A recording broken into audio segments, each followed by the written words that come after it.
Now, the judge in the trial of the South African athlete, Oscar Pistorius, has cleared him of murder charges. But this afternoon, she dramatically adjourned the case and will deliver her final verdict tomorrow. That's when she will rule on whether or not Oscar Pistorius was guilty of culpable homicide, roughly equivalent to a manslaughter charge, when he shot dead his girlfriend Riva Steenkamp last year. He claims he mistook her for a burglar.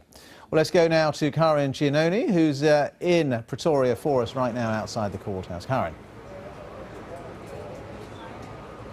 Ben, such a dramatic few hours of Judge Masipa's reading of her judgment, delivering her verdict. We'd expected it to be a slow-moving process, but it took us all by surprise in how fast she went through so much of the case that's lasted 6 months. And at first, earlier this morning, she cut through so much of the state, the prosecution's evidence, the circumstantial evidence that she said simply wasn't reliable enough to convict Oscar Pistorius of the premeditated murder of Riva Steenkamp.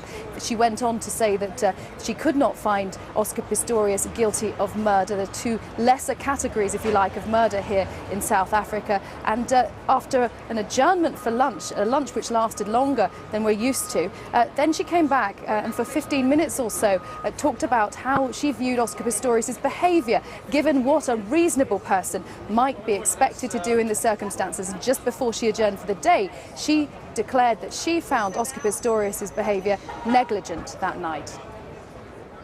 Would a reasonable person in the same circumstances as the accused have foreseen the reasonable possibility that if he fired 4 shots at the door of the toilet, whoever was behind the door might be struck by a bullet and die as a result?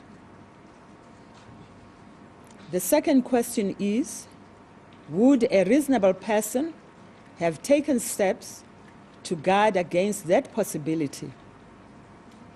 The answer to both questions is yes. The last question is, did the accused fail to take the steps which he should reasonably have taken to guard against the consequence? Again, the answer is yes. He failed to take any step to avoid the resultant death.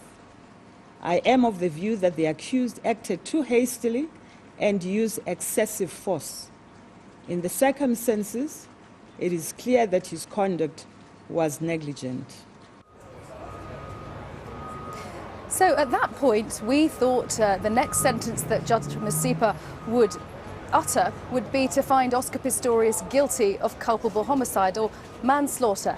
But the very next thing that she said was to adjourn the court for the day. There were literally gasps of surprise, and we're left in this sort of strange limbo where it's all but certain that she will find him guilty of this, but we haven't had the definitive answer from the mouth of the judge herself. So we're left overnight once again wondering exactly how proceedings will go, and the whole legal teams, Oscar Pistorius, the families of him and of the victim Riva Steenkamp will once again return to court for another day of proceedings on Friday. Ben.